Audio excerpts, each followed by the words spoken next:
Oggi ci occupiamo delle radici del conflitto che ha portato all'aggressione della Russia nei confronti dell'Ucraina. Kiev nacque 800 anni, 8 secoli prima di Mosca, e i Rus di Kiev furono una comunità slava importante per secoli e secoli. Poi arrivarono i mongoli, poi arrivò Pietro il Grande che fece un grande impero, Caterina II, finché a formare uno Stato ucraino furono Lenin prima e Stalin dopo. E furono dolori, ci fu una carestia negli anni 30 provocata, terribile, finché quasi a risarcimento dopo la morte di Stalin, Khrushchev prima e Brezhnev dopo fecero una politica un po' più tenera nei confronti dell'Ucraina.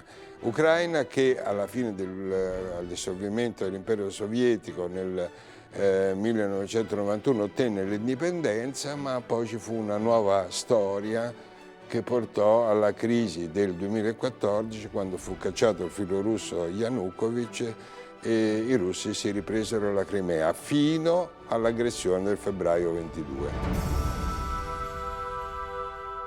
30 dicembre 1922. L'Ucraina, dopo un breve periodo di indipendenza, entra a far parte dell'Unione Sovietica come Repubblica Federata Ucraina. 24 agosto 1991. L'Ucraina si proclama indipendente. La popolazione con un referendum approva questa decisione a larga maggioranza. 18 febbraio 2014. A Kiev scoppia la protesta di piazza Maidan che provoca decine di vittime. Poco dopo si dimette il primo ministro in carica, il filorusso Yanukovych. Della Russia e Ucraina e le radici del conflitto parliamo oggi col professore Adriano Roccucci e con i nostri giovani storici. Professore, uno scrittore polacco, celeberrimo, Włodek Goldkorn, ha scritto che Kiev è stata come la Gerusalemme dei russi. Che vuol dire? Ma vuol dire che a Kiev c'è la radice, la matrice della storia religiosa culturale degli slavi orientali, potremmo dire, quindi sia della Russia che dell'Ucraina che della Bielorussia. Kiev è nata 8 secoli prima di Mosca, sì. Ma allora scusi, perché non si è formata intorno a Kiev la Russia? Ma perché le vicissitudini storiche, soprattutto dopo l'invasione dei tataro-mongoli, hanno frantumato quello che era lo spazio che aveva il suo centro in Kiev, il Gran Principato di Kiev, e la ricomposizione di uno Stato, di un regno degli slavi orientali avviene più a nord e avviene attorno a Mosca, mentre l'area che oggi noi identifichiamo con l'Ucraina e con la Bielorussia entra sotto il dominio di un altro regno, che è quello dei Lituani, e che poi nel 1569 si unisce al Regno di Polonia nella Confederazione Polacco-Lituana. Entriamo, guidati da Davido Ognibene, nel primo capitolo dove vediamo l'inizio, il lontano inizio di questa crisi. Le vicende politico-culturali degli slavi orientali, cioè dei russi, ucraini e bielorussi, iniziano nel IX secolo. Attorno alla città di Kiev si forma un principato dove sulle popolazioni slave regna una dinastia di origine scandinava. È questa la cosiddetta Rus di Kiev. Ma per quelle genti iniziano allora una serie di conquiste, annessioni e invasioni, come quella dei mongolo-tatari che nel 1240 distruggono Kiev. E questa fase culmina alla fine del XIV secolo, quando inizia una dominazione prima lituana e poi polacca. La regione assume quindi il nome di Ucraina, che in antico slavo significa terra di frontiera. Intanto sulle coste del Mar Nero i tatari fondano un loro stato, il Khanato di Crimea, che dal 1475 sarà un vassallo dell'impero ottomano per 3 secoli. E iniziano proprio in questo periodo anche le prime frizioni sul piano religioso tra gli ucraini, che sono in maggioranza ortodossi, e la nobiltà polacca cattolica. Alla fine del XVI secolo una parte della Chiesa ortodossa decide di riconoscere l'autorità del Papa, pur mantenendo riti e tradizioni bizantine. Nasce così la Chiesa greco-cattolica. Ma questa mossa provoca ulteriori contrasti e molti contadini ucraini decidono di fuggire e si rifugiano a sud-est del fiume Dniepr, unendosi alle comunità di cosacchi, parola questa che deriva dal turco kazakh, ovvero vagabondo. Nel 1667, dopo una guerra tra Russia e Polonia, il trattato di Andrusovo assegna l'Ucraina a est del fiume Dniepr, inclusa la città di Kiev, proprio alla Russia, mentre l'Ucraina centro-occidentale ritorna alla Polonia. E ancora, alla fine del XVIII secolo, la Russia riesce a conquistare la Crimea e nasce la nuova Russia, che corrisponde all'Ucraina meridionale odierna. E spicca in quel contesto la città di Odessa, che viene fondata da Caterina II proprio allora. Infine, con le partizioni della Polonia del 1772, 1793 e 1795, anche l'Ucraina centro-occidentale passa sotto l'impero russo, mentre la Galizia entra a far parte dell'impero asburgico.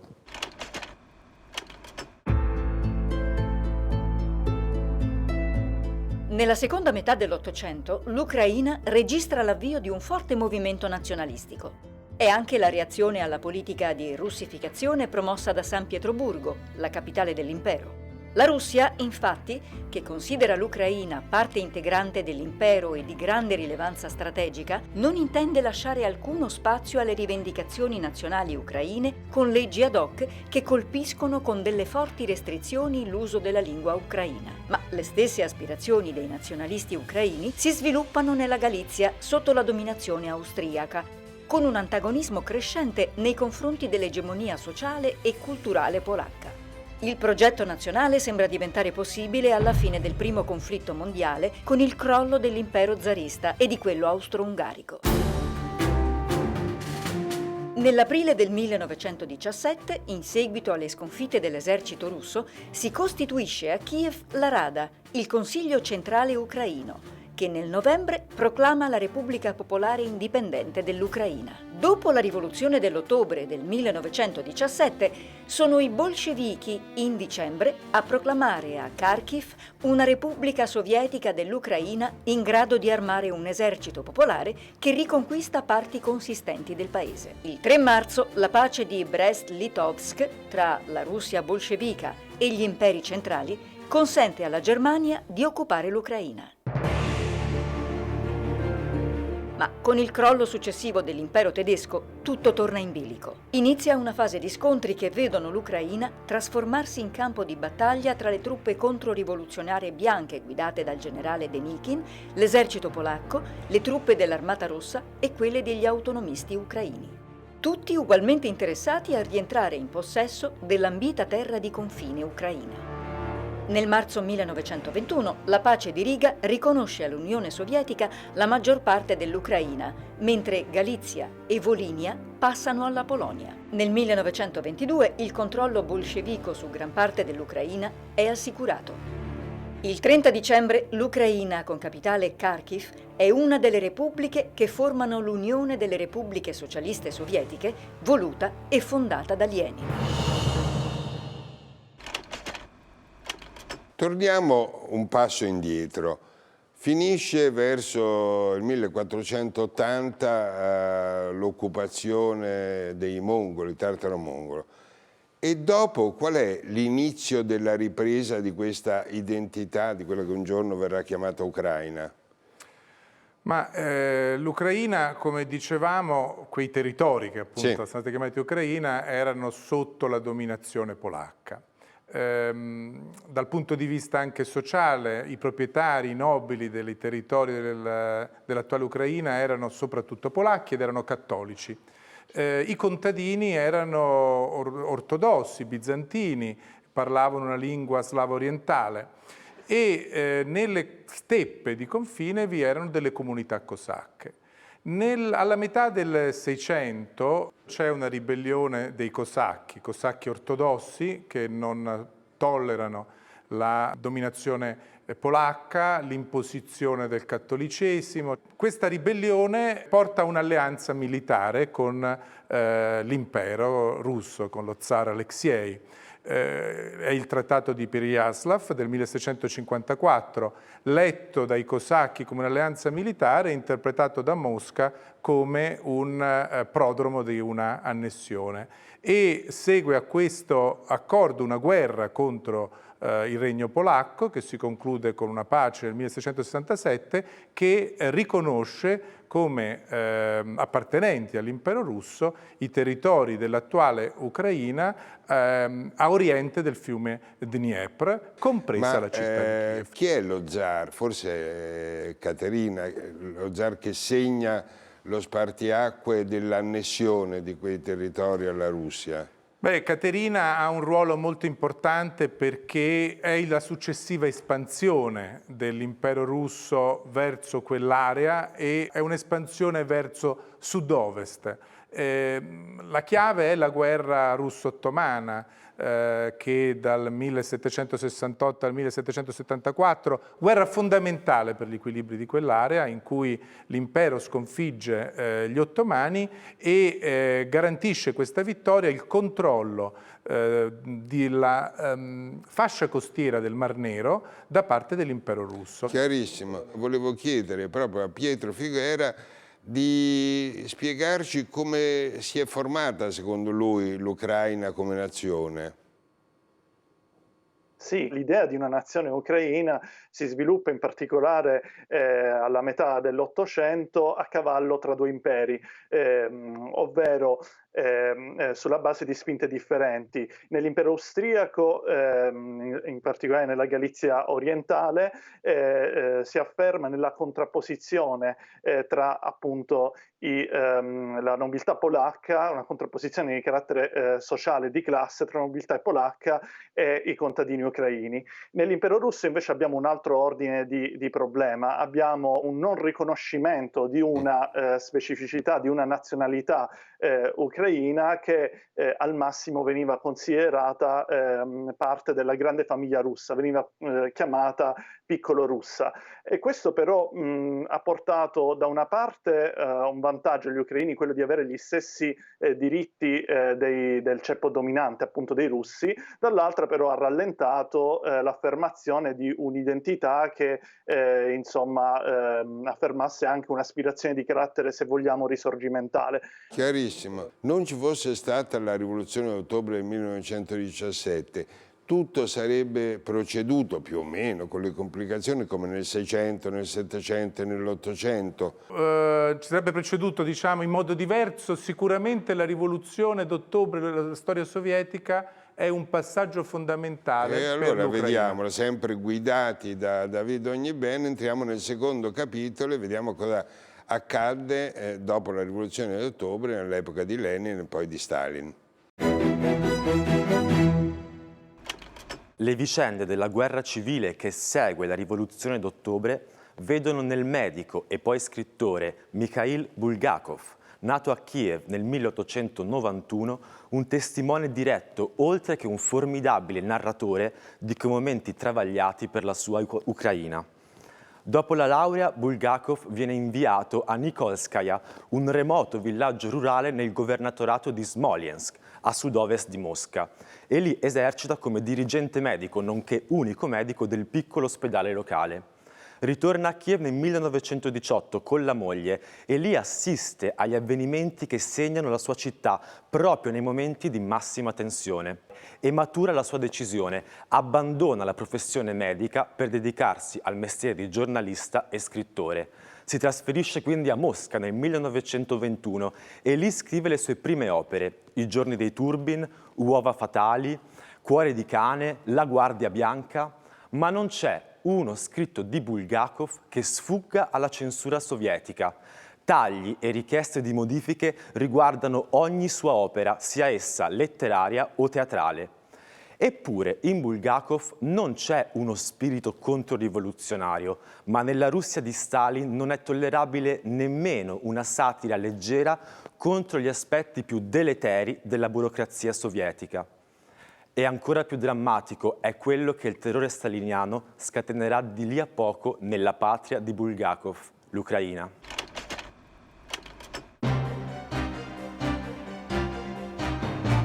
Il periodo iniziale della Repubblica Socialista Sovietica d'Ucraina procede in modo relativamente tranquillo, segnato da un parziale riconoscimento della propria identità. Una fase che si esaurisce solo qualche anno dopo, quando Stalin, dalla seconda metà degli anni '20 al vertice del potere in URSS, avvia nel 1929 la politica di collettivizzazione forzata nelle campagne e di liquidazione dei kulaki.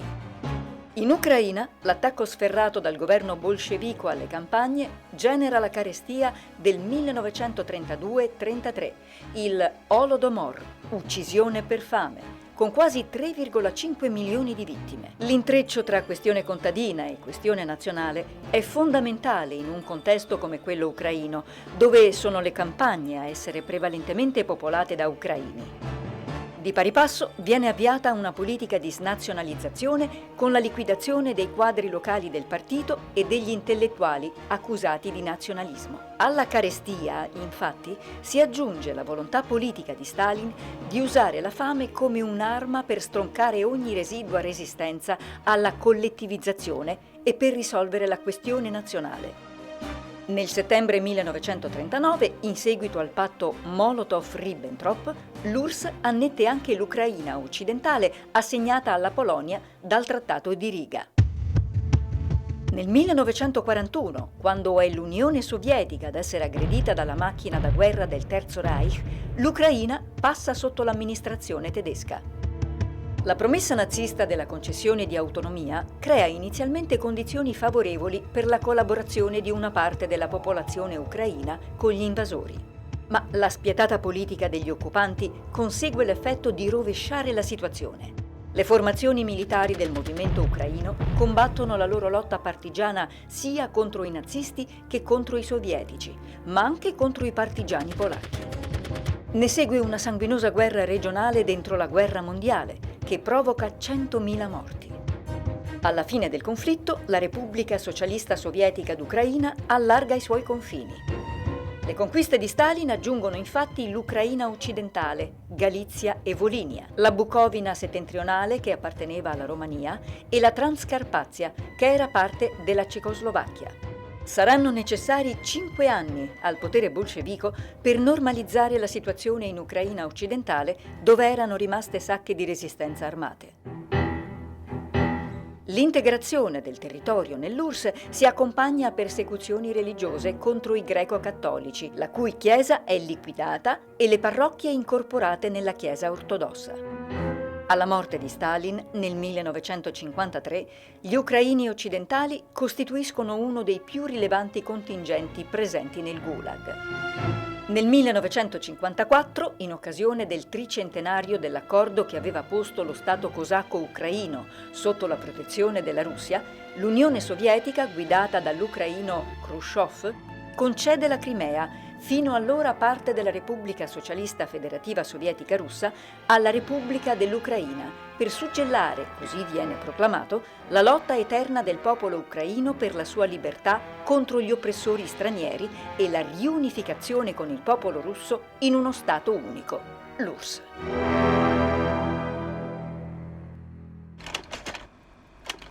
E qui ci siamo. Siamo arrivati al punto in cui, come sottolinea sempre Putin, è stato Lenin che ha creato l'Ucraina. Lenin e poi Stalin, se no prima l'Ucraina non ci sarebbe stata. Senza dubbio la istituzione della Repubblica Socialista Sovietica d'Ucraina è un passo rilevantissimo per la formazione di uno Stato ucraino moderno, anche dal punto di vista, che non è indifferente, della delineazione dei confini. Senta, ma perché l'Unione Sovietica staliniana punisce l'Ucraina con l'Holodomor? Cioè con una carestia provocata che procura fra la fine degli anni 20 e soprattutto all'inizio degli anni 30 6-7 milioni di morti. C'è un'intenzione punitiva nei confronti del mondo contadino. Il mondo contadino è quello che resiste in maniera più pervicace alla sovietizzazione e alla bolscevizzazione e l'Ucraina è soprattutto un universo contadino. Vengono anche fortemente represse le elite nazionali del Partito Comunista d'Ucraina, che erano state anche il frutto di quella politica che negli anni '20 era stata introdotta soprattutto da Lenin, della indigenizzazione delle elite delle repubbliche sovietiche. E gli ucraini se ne ricorderanno, tant'è che nel giugno del 41, quando arrivò l'invasione nazista, i nazisti furono accolti non dappertutto in Ucraina, ma come dei liberatori. Eliana Riva, chi era Stefan Bandera? Era un leader del movimento nazionalista ucraino nato nell'Ucraina occidentale e prima dello scoppio della Seconda Guerra Mondiale si avvicina e collabora in maniera anche molto stretta con i nazisti e con Hitler. Pensa che Hitler possa sostenere il progetto di un'Ucraina indipendente e comunque pensa che i nazisti possano collaborare con lui in funzione antisovietica. In realtà quando Hitler invade l'Unione Sovietica, Bandera proclama l'indipendenza dell'Ucraina, ma come è comprensibile, insomma, per ovvi motivi, Hitler non vede la cosa di buon occhio e tant'è che lo fa arrestare, e lo chiude addirittura in un campo di concentramento dove rimane per 2 anni. Viene tirato fuori quando le forze in campo cambiano e l'Armata Rossa avanza, lo tirano fuori per utilizzarlo in funzione antisovietica. Bandera è per molti il leader, l'eroe della resistenza ucraina, ucciso oltretutto dal KGB del 1959. Per altri invece è un collaboratore nazista, tant'è vero che soprattutto nell'Ucraina orientale, tant'è vero che esiste e viene utilizzato ancora oggi un termine, banderovci, per indicare quella parte della popolazione, soprattutto dell'Ucraina occidentale, che non rinnega Bandera e che anzi lo commemora ancora oggi come un eroe nazionale. Un eroe nazionale, giustamente Eliana Riva ce l'ha ricordato. È forse il personaggio che racchiude quelle contraddizioni per cui Putin gli ha continuato a ripetere nazisti, nazisti, siete nazisti. Sì, perché è espressione diciamo dei settori e delle correnti più radicali del nazionalismo ucraino, di questo nazionalismo integrale ucraino, che durante la guerra conosce delle vicende travagliate ed inizia anche una lotta partigiana delle formazioni militari nazionali ucraine allo stesso tempo contro i sovietici e contro i nazisti. Ed anche c'è una pagina che occorre ricordare, perché è una pagina di questa storia non irrilevante, che la conflittualità molto forte tra ucraini e polacchi trova un'espressione militare sanguinosa, cruenta negli anni della guerra, laddove in Volinia, soprattutto una delle regioni occidentali dell'Ucraina, c'è una lotta furibonda fra gli eserciti partigiani polacchi e ucraini che provoca circa 100.000 morti, soprattutto tra la popolazione polacca di queste regioni. E non pensiate che sia finito qui, perché accompagnati sempre da David Ognibene vedremo come la questione si riproporrà dopo la morte di Stalin nel 1953. Durante gli anni di Khrushchev la russificazione non si ferma, ma la relativa liberalizzazione inaugurata con il 20° congresso del Partito Comunista Sovietico nel 1956 include anche un rinnovamento dell'identità che consente la difesa della lingua e della cultura ucraine. Ed è così che a Kiev e a Leopoli scrittori e docenti e studenti universitari cercano di riempire quel rinnovamento anche di un contenuto politico. Ed è un tentativo questo non solo dell'intellighenzia ucraina, ma anche di alcuni circoli vicini al Partito Comunista ucraino. Il contesto però cambia radicalmente nel 1968 con la repressione sovietica della primavera di Praga e poi ancora nel 1972 con il siluramento del capo del Partito Comunista Ucraino Petro Shelest. A quel punto la russificazione accelera e il rinnovamento, semmai, è fatto sempre più difficile. La repressione che colpisce la dissidenza è veramente enorme e devono pagare un tributo altissimo per la lotta ai diritti nazionali e democratici. l'Ucraina è posta sempre più in un piano di subalternità culturale e sollecitata a quel punto ad un'unione indissolubile con la Russia.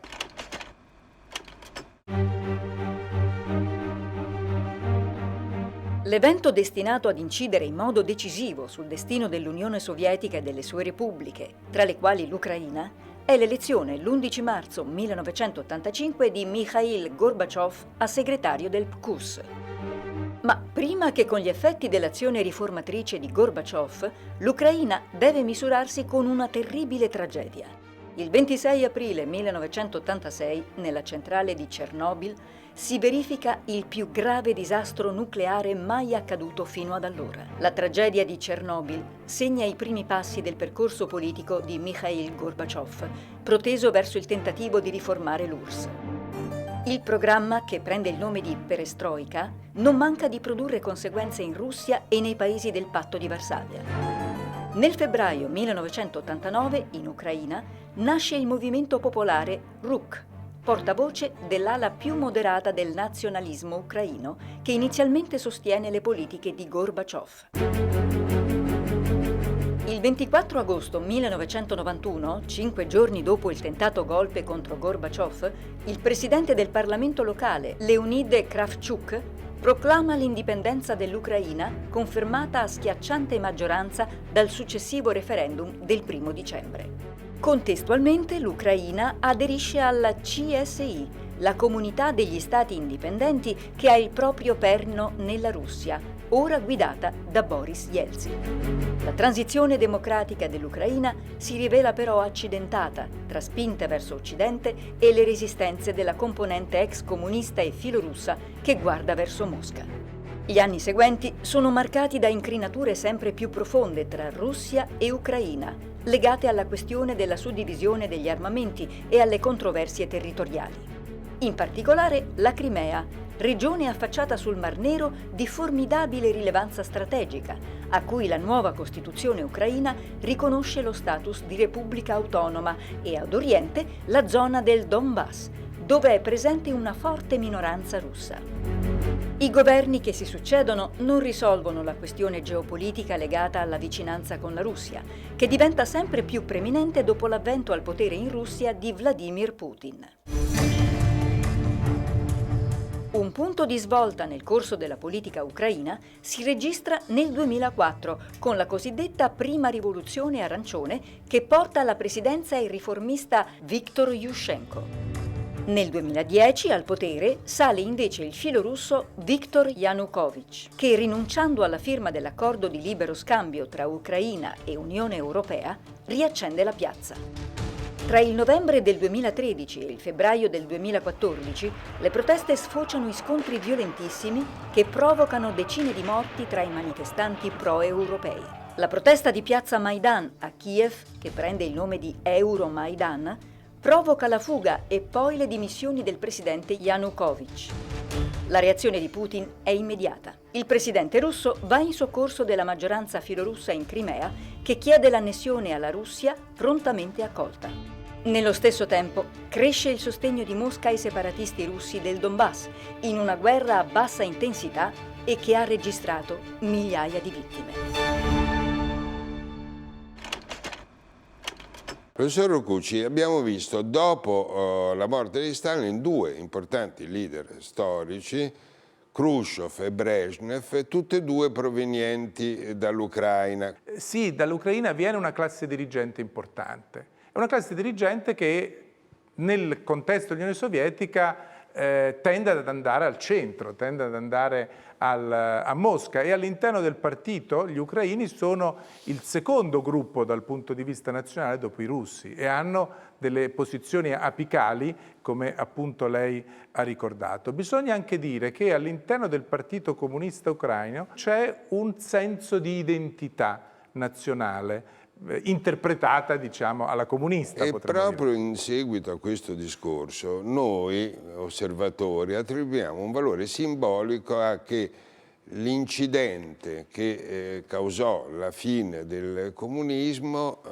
Chernobyl, fu un incidente in Ucraina. Quell'incidente fu, oltre al dramma, un impulso a un processo di crescita e rafforzamento di un'autocoscienza, come dire, culturale nazionale e poi politica in Ucraina, perché si cominciò a perdere la fiducia in quel centro, quella Mosca che era il... Quindi si posero anche le basi di una rinascita del sentimento nazionale, faremo meglio da noi. Certo. E quando finì il comunismo e gli concessero l'indipendenza, quando fu il momento in cui le cose si guastarono con Mosca? Innanzitutto la Ucraina indipendente nasce come fortemente plurale, con una sfida che era quella di costruire uno Stato nazionale. Cioè come tenere insieme questa complessità, e questa che è una complessità regionale, nazionale. Però questo è un problema dell'Ucraina. È un problema dell'Ucraina. Ma quando arriva il problema? È un problema dell'Ucraina, però che ha notevole riflesso in Russia, perché la minoranza principale è quella russa e la russofonia è molto diffusa.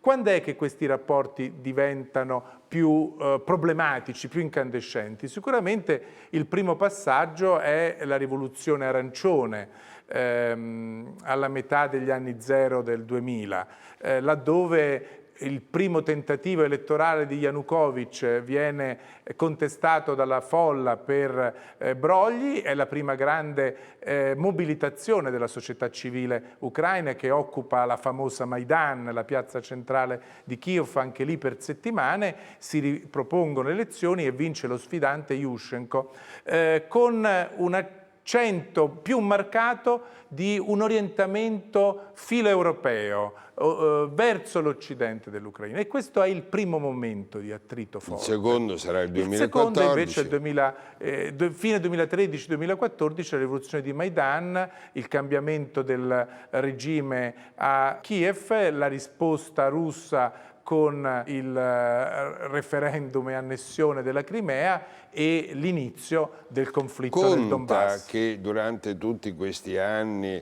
l'Europa e la NATO abbiano aperto le porte all'Ucraina per entrare? Io credo che questo abbia contato nella percezione che da Mosca si è avuto del problema. Non tanto per le questioni strategiche, come spesso vengono riferite, quanto per il pericolo che è stato percepito di perdere definitivamente l'Ucraina.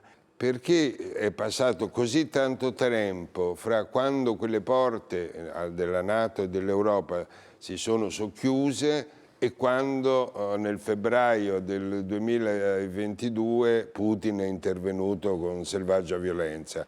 Ma il rapporto non è diretto, evidentemente, è un rapporto anche molto... Il fattore NATO gioca in maniera ambigua, ambivalente e si intreccia con due questioni, il rapporto Russia-Ucraina e il rapporto Russia-Occidente. Complimenti al professor Roccucci. Provateci qualcuno di voi a ricostruire la storia, quantomeno di 1000 anni, con tale esemplare chiarezza, però anche lui, nonostante i miei complimenti, deve darci 3 libri. Certo, anche perché la chiarezza nasce dalla lettura. Allora, il primo libro è un libro di uno studioso americano, Timothy Snyder, The Reconstruction of Nations, di Yale University Press.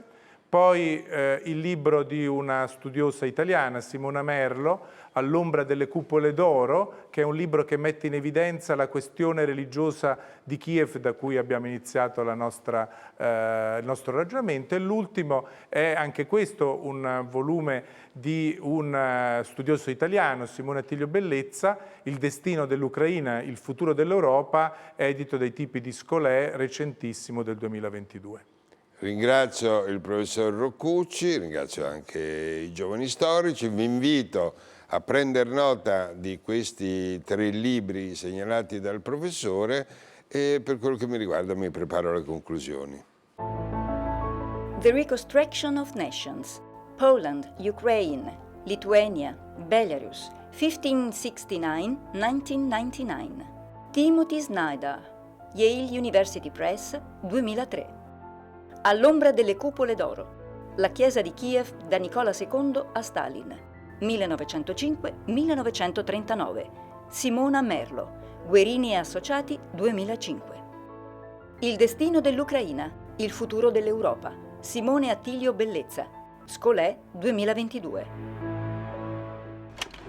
Anche Bulgakov, Babel, Grossman, Rakhmatov hanno origini ucraine, ma Adriano Rocucci ha ragione, è Nikolai Gogol, il più grande scrittore russo che è nato in terra ucraina. Anzi, suo padre, il padre di Gogol, addirittura scriveva commedie in lingua ucraina. Poi Gogol andò a San Pietroburgo, divenne amicissimo di Pushkin e di lì ebbero origine i suoi romanzi tramontabili, Anime morte, Taras Bulba, che poi racconta particolarmente le vicende dell'Ucraina. Andò a Roma, divenne amicissimo di Belli, Gogol, e poi tornò a Mosca, dove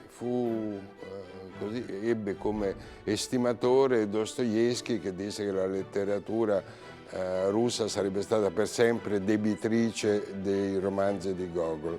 Ebbe una cosa curiosa al momento della sua morte: morì nel 1852 a 43 anni e fu sepolto nel monastero di San Danilo. Quando nel 1931 Stalin volle distruggere quel monastero, si andò a scavare nella sua tomba e lo si trovò riverso a faccia in giù. Tant'è che nacque la leggenda che fosse stato sepolto vivo.